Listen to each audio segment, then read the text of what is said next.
Welcome to ITV బులెటిన్ల ముందుగా headlines చూద్దాం. Steel plant అధికారులతో ముఖ్యమంత్రి చంద్రబాబు ఉన్నత స్థాయి సమీక్ష. విశాఖ ఉక్కు గాడిన పడుతోంది, బలోపేతానికి పూర్తి సహకారం అందిస్తామన్న సీఎం చంద్రబాబు. ప్లాంట్ పురోగతిపై ప్రతి నెలా సమీక్షించాలని ప్రభుత్వ ప్రధాన కార్యదర్శికి ఆదేశం. నవంబర్ 11న జూబ్లీహిల్స్ ఉప ఎన్నిక, 14న ఫలితాలు. జూబ్లీహిల్స్ సహా పలు రాష్ట్రాల్లోని ఉప ఎన్నికలకు షెడ్యూల్ విడుదల, 13న ఉప ఎన్నిక నోటిఫికేషన్, 21 వరకు నామినేషన్ల గడువు.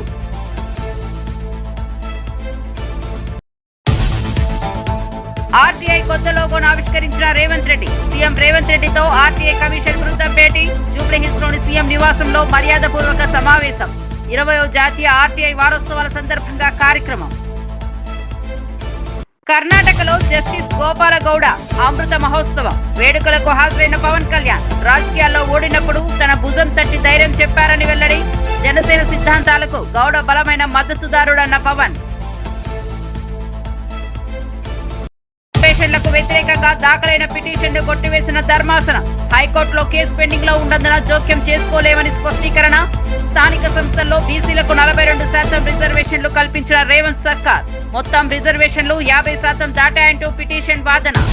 తెలంగాణ రాష్ట్రంలోని జూబ్లీహిల్స్ అసెంబ్లీ స్థానానికి ఉప ఎన్నిక షెడ్యూల్ ఎన్నికల సంఘం విడుదల చేసింది. నవంబర్ 11వ తేదీన పోలింగ్, 14న ఓట్ల లెక్కింపు జరగనుంది.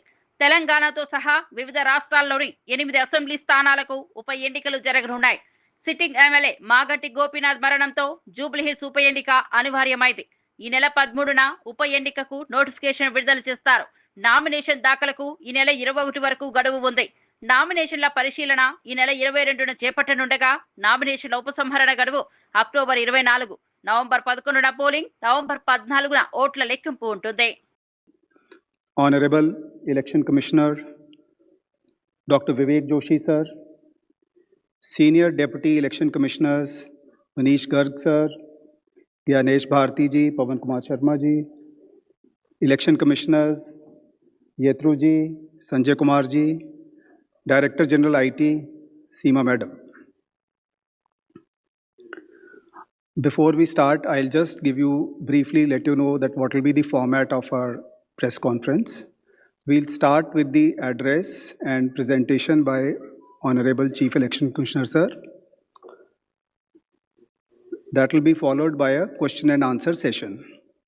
For the question and answer session, as per our previous practice, we'll be taking questions in groups of 5 and then Honorable Chief Election Commissioner would be answering in those groups. Before you ask your question, I would request you to kindly introduce yourself and the name of the organization. Thank you all. I'll request you to put your mobile phones on the silent mode. Sir.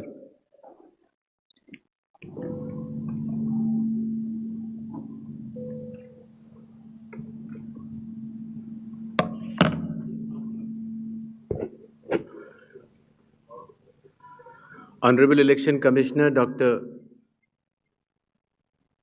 Sukhbir Singh Sandhu ji, Honorable Election Commissioner Dr. Vivek Joshi, Election Commission के वरिष्ठ अधिकारीगण और सभी media के साथियों,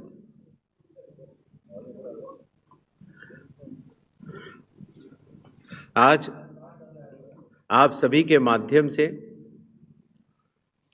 बिहार विधानसभा के आम चुनाव 2025 की तारीखों की घोषणाएं भी होंगी और इस चुनाव में चुनाव आयोग की जो तैयारियां हैं उसके बारे में भी हम आपको बताएंगे। बिहार की पावन भूमि पर 5 वर्षों के बाद अब विधानसभा के चुनाव का आगमन हो रहा है। जैसा कि आप सबको पता है,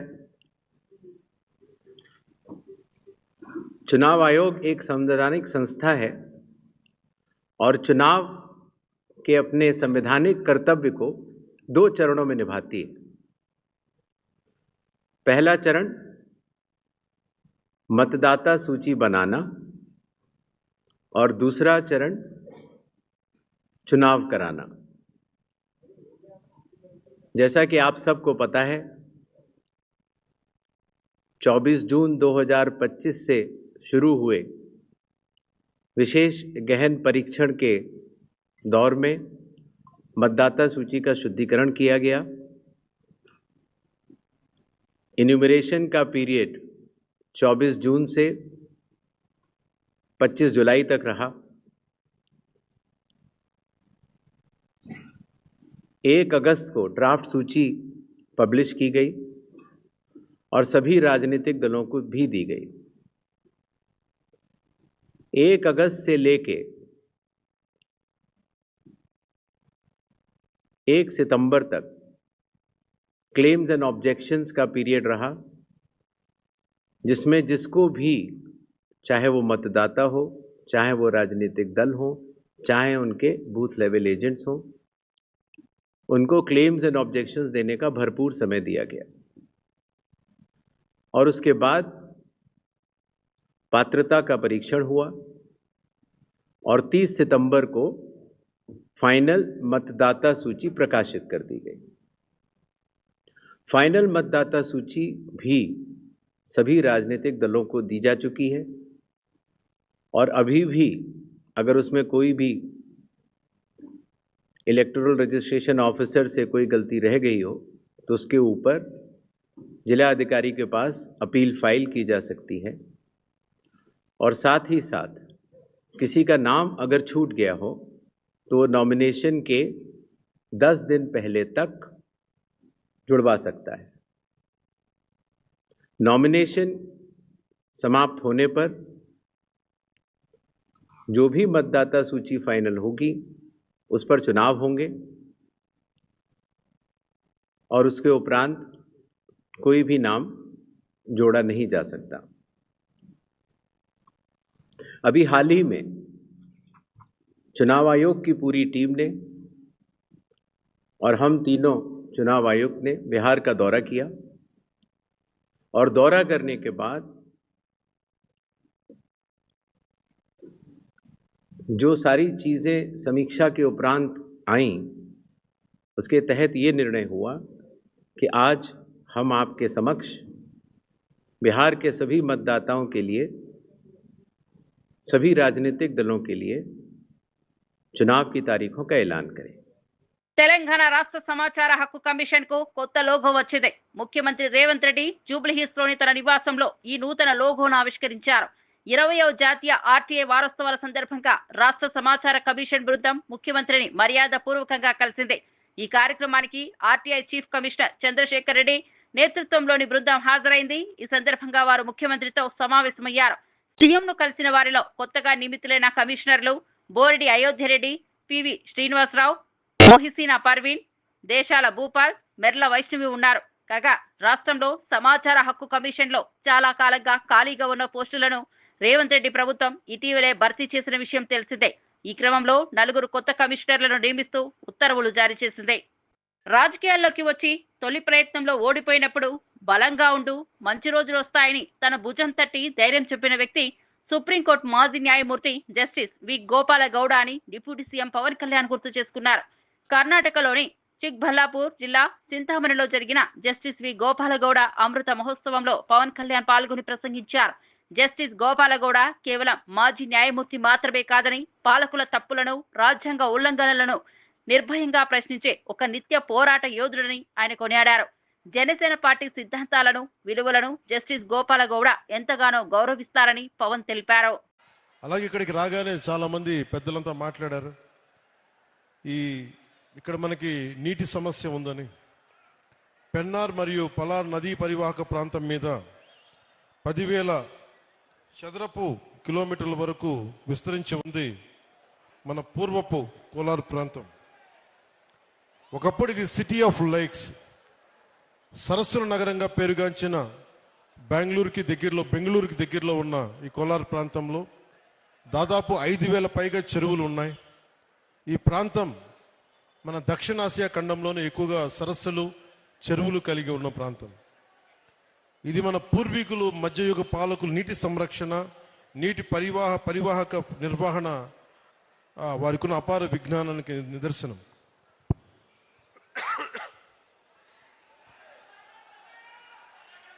అలాగే ఇది మన జిల్లాలన్నీ కూడా ల్యాండ్ లాక్ రీజియన్స్ కాబట్టి నీటిని అందించడం మీద ఎలాంటి చర్యలు చేపట్టాలి అనేది చాలా బలంగా మాట్లాడారు అందరూ. దానికి సంబంధించిన ఇన్ఫర్మేషన్ కూడా ఇచ్చారు. అలాగే కోలార్, చిక్బళ్ళాపూర్ జిల్లాలు బెంగళూరుకు ఆహారాన్ని అందించే అక్షయ పాత్ర ఈ రోజున నీటి ఎద్దడితో ఇబ్బంది పడుతూ ఉన్నారు. దీనికి సంబంధించి సోదర భావంతో మీ సమస్యని పరిష్కరించడం కోసం ఒక ప్రయత్నం చేస్తారని మీకు తెలియజేసుకుంటా ఉన్నాను. తెలంగాణలోని స్థానిక సంస్థల ఎన్నికల ముందు రేవంత్ రెడ్డి ప్రభుత్వానికి సుప్రీంకోర్టులో భారీ ఊరట లభించింది. స్థానిక సంస్థల్లో బీసీలకు 42% రిజర్వేషన్లు కల్పిస్తూ ప్రభుత్వం ఇచ్చిన జీవోను సవాల్ చేస్తూ దాఖలైన పిటిషన్ను సర్వోన్నత న్యాయస్థానం సోమవారం కొట్టివేసింది. ఈ అంశంపై ఇప్పటికే హైకోర్టులో విచారణ జరుగుతున్నందున తాము జోక్యం చేసుకోలేమని స్పష్టం చేసింది. జస్టిస్ విక్రమ్నాథ్, జస్టిస్ సందీప్ మెహతాలతో కూడిన ధర్మాసనం ఈ పిటిషన్ పై విచారణ చేపట్టింది. హైకోర్టులో కేసు విచారణలో ఉండగా ఇక్కడికి ఎందుకు వచ్చారని పిటిషనర్ తరపు న్యాయవాదిని ప్రశ్నించింది. దీనికి న్యాయవాది బదులిస్తూ హైకోర్టు స్టే ఇచ్చేందుకు నిరాకరించిందని తెలిపారు. తెలంగాణలో బీసీలకు 42% రిజర్వేషన్లు అమలు చేయించేందుకు సుప్రీంకోర్టులో పోరాడతామని డిప్యూటీ సీఎం బట్టి విక్రమార్క ప్రకటించారు. రాష్ట్రంలో బీసీ రిజర్వేషన్లకు చట్టసభలు ఏకగ్రీవంగా ఆమోదం తెలిపిన విషయం గుర్తు చేశారు. తెలంగాణలో జరిగిన సిపిక్ సర్వే ఎంతో సమగ్రమైందని, దేశంలో ఎక్కడా ఇంత వివరంగా సర్వే చేయలేదని పేర్కొన్నారు. బీసీల నిజమైన జనాభా, వారి సామాజిక ఆర్థిక పరిస్థితుల ఆధారంగా తీసుకున్న నిర్ణయాన్ని సుప్రీంకోర్టులో ధృవీకరించడానికి రాష్ట్ర ప్రభుత్వం కట్టుబడి ఉందని రాష్ట్ర ప్రభుత్వం కేబినెట్లో నిర్ణయం చేసి శాసనసభలో బిల్లు పెట్టి బిల్లు పాస్ చేసి 42% రిజర్వేషన్ ఇచ్చేయడం కోసం శాసనసభ అది కూడా ఏకగ్రీవంగా అన్ని రాజకీయ పార్టీలు ఆ బిల్లును శాసనసభలో ప్రవేశపెట్టినప్పుడు ఏకగ్రీవంగా అందరూ ఒప్పుకున్న విషయం కూడా మీ అందరికీ తెలిసింది. దాన్ని బేస్ చేసుకొని రాష్ట్ర ప్రభుత్వం జీవో ఇష్యూ చేసి స్థానిక సంస్థల ఎన్నికలకి పోతున్నటువంటి ఈ తరుణంలో సుప్రీంకోర్టులో ఒక కేసు దీనిపైన వేసినటువంటి దరిమిల ఈ సుప్రీంకోర్టులో రాష్ట్ర ప్రభుత్వం తరఫున వాదించి దీన్ని ముందు తీసుకొని పోవటం కోసం సీనియర్ అడ్వకేట్ అభిషేక్ సింఘ్వి గారిని అట్లాగే ఇతర సీనియర్ అడ్వకేట్లు కూడా రాష్ట్ర ప్రభుత్వం వారందరినీ నియమించుకొని ఈరోజు సుప్రీంకోర్టులో వాదనలు వినిపించడం కోసం వెళ్తూ ఉన్నాం. తప్పనిసరిగా మా అందరికీ నమ్మకం ఉంది. ఎందుకనంటే న్యాయస్థానాలు గతంలో చెప్పినప్పుడు కూడా ఇందిరా సహాని 1991 and 92లో ఎంపిరికల్ డాటా ఉంటే దాన్ని బేస్ చేసుకొని రిజర్వేషన్ చేసుకోవచ్చు అనేటువంటి ఆలోచన కూడా ఆ రోజు ఆ తీర్పులో మనం గమనిస్తాం. సో దాన్ని చాలా సంవత్సరాలు చాలా రాష్ట్రాల్లో బహుశా దాదాపు స్వాతంత్రం వచ్చిన తర్వాత ఇంతవరకు తెలంగాణ రాష్ట్రంలో చేసినట్టుగా సిపెక్ సర్వే ఎక్కడ చేయలేదు. ఆ ఎంపిరికల్ డాటా లేకపోబట్టే ఆ 50% క్యాప్లో ఉంచడం జరిగింది. కానీ ఈరోజు తెలంగాణ రాష్ట్ర ప్రభుత్వం చాలా స్పష్టంగా సిపెక్ సర్వే చేసి ఎంపిరికల్ డాటాతో ముందుకు వచ్చింది కాబట్టి దీనిపైన ఎటువంటి ఇబ్బంది ఉంటుందని మేము అనుకోవట్లేదు.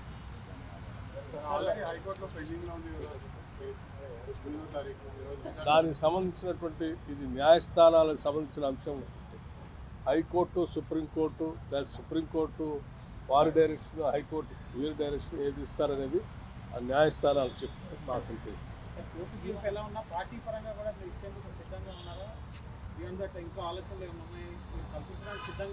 ఊహాజనితమైనటువంటి ప్రశ్నల మీది మేము తప్పనిసరిగా కోర్టులు కూడా దీనికి సానుకూలంగానే ఉంటాయని మేము ఆశిస్తాము. రిపీట్. నల్గొండ జిల్లా మిర్యాలగూడ వద్ద ఫలక్నుమా ఎక్స్ప్రెస్ రైలు గంటసేపు నిలిచిపోయింది. హౌరా నుంచి సికింద్రాబాద్ వెళ్తున్న ఈ రైలు ఇంజన్లో సాంకేతిక లోపం తలెత్తడంతో ప్రయాణం ఆగిపోయింది. ఈ అనూహ్య ఆటంకంతో ప్రయాణికులు తీవ్ర ఇబ్బందులు ఎదుర్కొన్నారు. వేడి కారణంగా బోగీల్లో ఆక్సిజన్ లేమి, నీటి కొరతతో ప్రయాణికులు ఆందోళనకు గురయ్యారు. సమాచారం అందుకున్న రైల్వే అధికారులు మరో ఇంజిన్ను తెప్పించేందుకు చర్యలు చేపట్టారు. ఇంజిన్ మార్పు పనులు పూర్తయిన వెంటనే రైలు తిరిగి ప్రయాణం ప్రారంభించే అవకాశం ఉన్నట్లు అధికారులు తెలిపారు.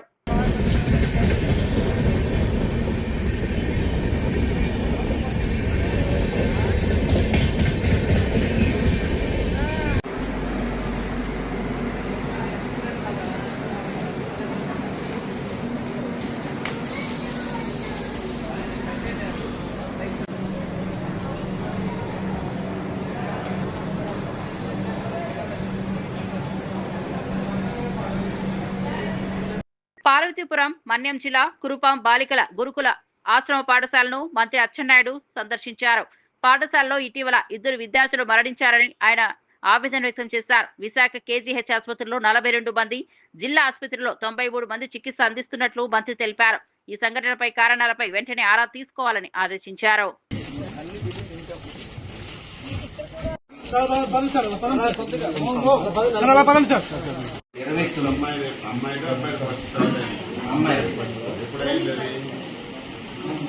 ఎన్నికల్లో ఎన్నో హామీలతో అధికారంలోకి వచ్చిన కాంగ్రెస్ పార్టీ ఇప్పటి వరకు ఒక్క పథకాన్ని కూడా సరిగా అమలు చేయలేదని మాజీ మంత్రి అన్నారు. వారి మోసాలను ప్రజలకు తెలియజెప్పడానికి కాంగ్రెస్ బాకీ కార్డు రూపొందించామని, ప్రతి వర్గానికి ఎంత హామీ మందులు మిగిలి ఉన్నాయో ఇంటింటికి బాకీ కార్డుల ద్వారా తెలియజేస్తామని తెలిపారు. బీఆర్ఎస్ ఎమ్మెల్యేలు, కార్పొరేటర్లు, మాజీ ప్రతినిధులు, నాయకులు, కార్యకర్తలతో సమన్వయం చేసుకుని ఈ కార్యక్రమాన్ని నెరవేర్చేందుకు చర్యలు చేపడతామని తెలిపారు. అంత పని చేసిండ్రు, అంత అభివృద్ధి చేసిండ్రు, అంత డెవలప్ చేసిండ్రు. ఇప్పుడు చూస్తే 22 నెలలు అయ్యింది. ఎక్కడ చూసినా ఘోరమే, యాడేసిన గొంగడి ఆడనే. ఎక్కడ ఒక రియల్ ఎస్టేట్ దానికి పోతే అయితే ఒక ప్లాట్ అమ్మతలేదు, ఒక అపార్ట్మెంట్ అమ్మతలేదు, ఒక గజం అమ్మతలేదు. రైతులైతే బిడ్డ పెళ్లి చేస్తే కూడా అప్పుడు పోతలేదు. అంత ఘోరం అయిపోయింది. అసలు కరోనా కంటే కూడా అధ్వానమే. కరోనా మంచిగుండే. కరోనా 2 ఏళ్ళు వచ్చినా ప్లాట్లు అమ్మినాయి, బిజినెస్ అయింది, వ్యాపారాలు నడిచినాయి, అన్ని బంద్ ఉన్నా నడిచినాయి, పైసలు ఆడినాయి. ఇప్పుడు అసలు పైసలే ఆడతలేవు, పైసలే కనిపిస్తలేవు. ఓ మాయమైనట్టేనా, ఓ మంత్రం చేసినట్టేనా, ఇదంతా ఎందుకైంది వచ్చేదంతా అని ప్రజలందరూ కూడా డిస్కషన్ వచ్చారు.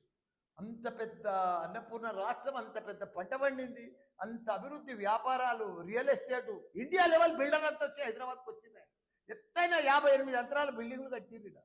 అమ్ముడు పోయినాయి. ప్రపంచమంతా హైదరాబాద్ అంటే ఒక సింగపూర్, న్యూయార్క్ లెక్క చూసింది దాన్ని. అసలు దాన్ని అంతా బిత్తరపోయింది, బోసిపోయింది. ఇప్పుడు ఆ రింగ్ రోడ్ నెంబడి వస్తుంటే హైదరాబాద్ అంతా ఫైనాన్షియల్ సిటీ వస్తుంటే అంటే బాధ అవుతుంది. బిల్డర్స్ అంతా అవుట్ అయిపోయి కష్టాలలోకి వచ్చేసి ఇవన్నీ కూడా. కాబట్టి మనం అంతా ప్రజలు కూడా అందరూ గమనించాలి. కాంగ్రెస్ ప్రభుత్వం ఇచ్చిన మాటలను వాళ్ళని ఈ ఎలక్షన్లల్లా, రాబోయే ఎలక్షన్లల్లా ఘోరంగా మనమంతా కూడా వాళ్ళకు ఓటు వేయకుండా ఓటుతోటే బుద్ధి చెప్పి మనం మళ్ళా బీఆర్ఎస్ ప్రభుత్వాన్ని గెలిపించుకోవాలి. మనం పాత రోజులకు మళ్ళీ రావాలి. మనం మళ్ళీ కేసీఆర్ మళ్ళీ సీఎం కావాలి. మనం అందరం కూడా ఒక యూనిట్ తోటి టీం వర్క్ కూడా జూబ్లీస్లో కూడా వాళ్ళు ఎంత చేసినా, ఎంత ఖర్చు పెట్టినా గ్యారంటీగా బీఆర్ఎస్ పార్టీ గెలుస్తారు. తప్పకుండా మేమంతా కూడా ప్రతి వాళ్ళ తిరిగి ప్రతి ఒక్కరికి కూడా ప్రజలకు అర్థమైపోయింది.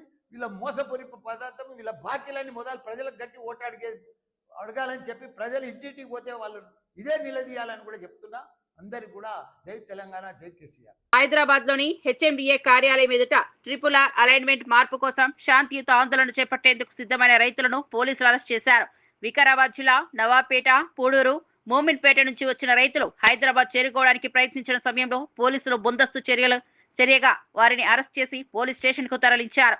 భవిష్యత్ ఆందోళనలను నిరోధించడానికి తీసుకున్న ఈ చర్య దారుణమని బీఆర్ఎస్ నాయకులు విమర్శించారు. రైతులను వెంటనే విడుదల చేయాలని డిమాండ్ చేశారు.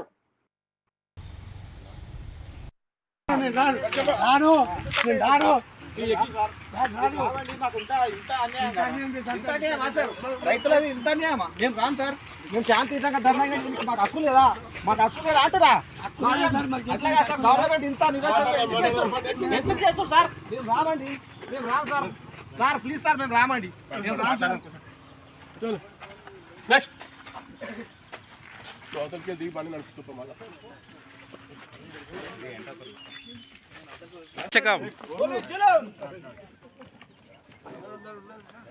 Right.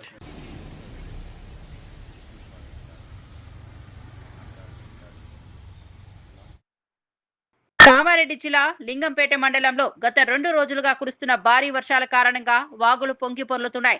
ఈ పరిస్థితిలో ఒక గర్భిణిని అత్యవసర పరిస్థితుల్లో ఆసుపత్రికి తరలించాల్సి వచ్చింది. గ్రామస్తులు చేయి కలిపి వాగును దాటించి ఆమెను 108 అంబులెన్స్ సిబ్బందికి చేరువ చేశారు. ఆ అంబులెన్స్ సిబ్బంది వెంటనే ఆమెను ఆసుపత్రికి చేసుకుని వెళ్లి అవసరమైన వైద్యం అందించారు. ఈ ఘటనలో గ్రామస్తుల సమర్థవంతమైన సహకారం, ఎమర్జెన్సీ స్పందన తక్షణమే ప్రభావాన్ని చూపింది.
హైదరాబాద్ కోటిలోని ఇండియన్ మెడికల్ అసోసియేషన్ ఆవరణలో నెలకొల్పిన బ్లడ్ బ్యాంక్ ను గవర్నర్ జిష్ణుదేవ్ వర్మ ముఖ్య అతిథిగా ప్రారంభించారు.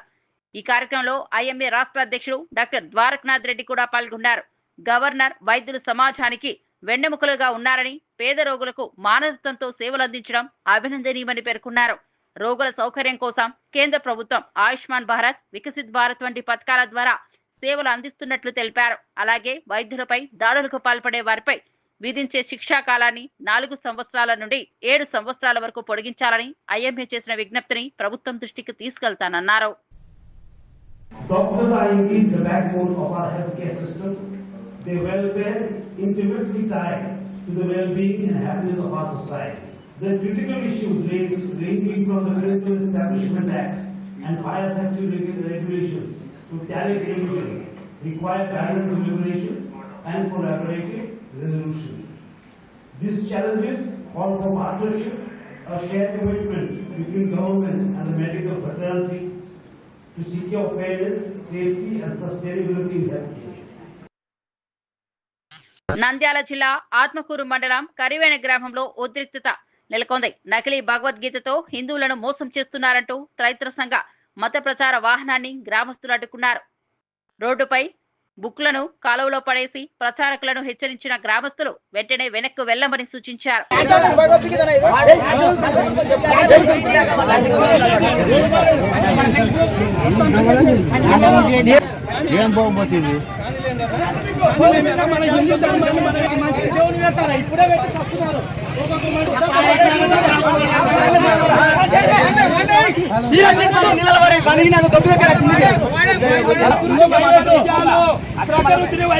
ఎందుకు వస్తుంది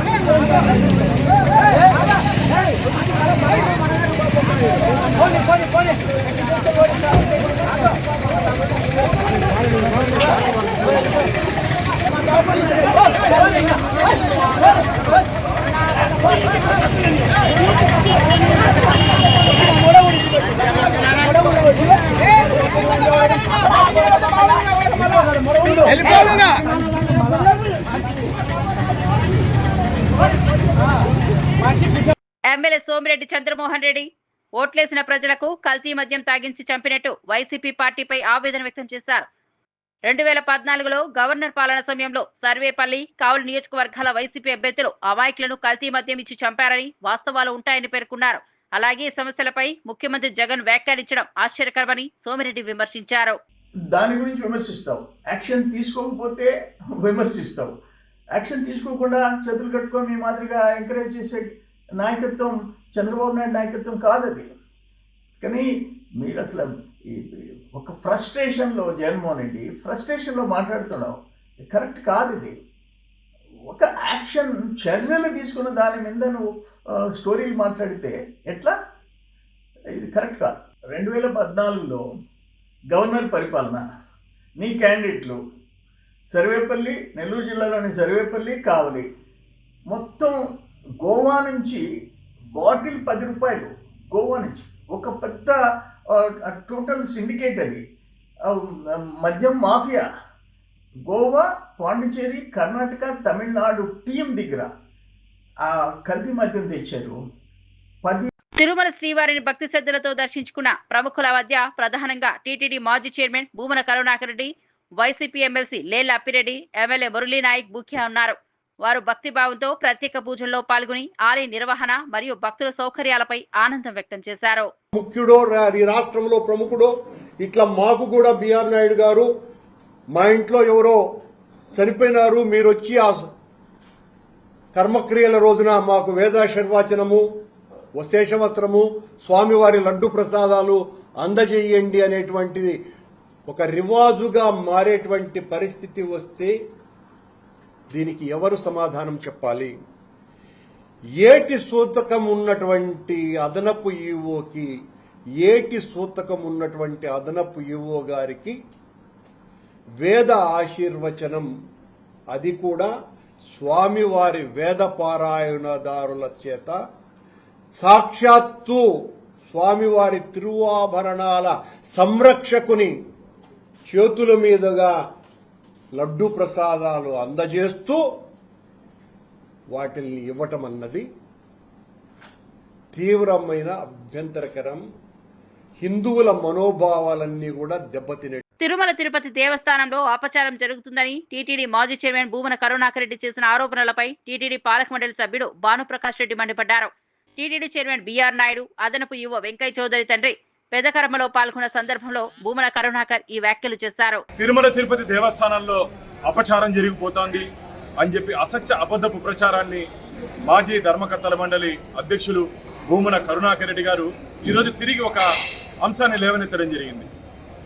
వెంకయ్య చౌదరి గారు తండ్రి గారు మరణించిన తర్వాత నిన్న పెద్దకర్మ కార్యక్రమంలో మా టీటీడీ చైర్మన్ బిఆర్ నాయుడు గారు అక్కడికి వెళ్ళిన సందర్భంలో వారికి కప్పినటువంటి. బులెటిన్ ముగించే ముందు హెడ్లైన్స్ మరోసారి చూద్దాం. స్టీల్ ప్లాంట్ అధికారులతో ముఖ్యమంత్రి చంద్రబాబు ఉన్నత స్థాయి సమీక్ష. విశాఖ ఉక్కు గాడిన పడుతోంది, బలోపేతానికి పూర్తి సహకారం అందిస్తామన్న సీఎం చంద్రబాబు. ప్లాంట్ పురోగతిపై ప్రతి నెలా సమీక్షించాలని ప్రభుత్వ ప్రధాన కార్యదర్శికి ఆదేశం. నవంబర్ 11న జూబ్లీహిల్స్ ఉప ఎన్నిక, 14న ఫలితాలు. జూబ్లీహిల్స్ సహా పలు రాష్ట్రాల్లోని ఉప ఎన్నికలకు షెడ్యూల్ విడుదల, 13న ఉప ఎన్నిక నోటిఫికేషన్, 21 వరకు నామినేషన్ల గడువు.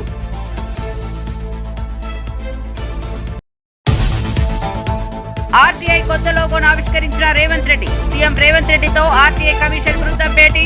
జూబ్లీహిల్స్ లోని సీఎం నివాసంలో మర్యాదపూర్వక సమావేశం.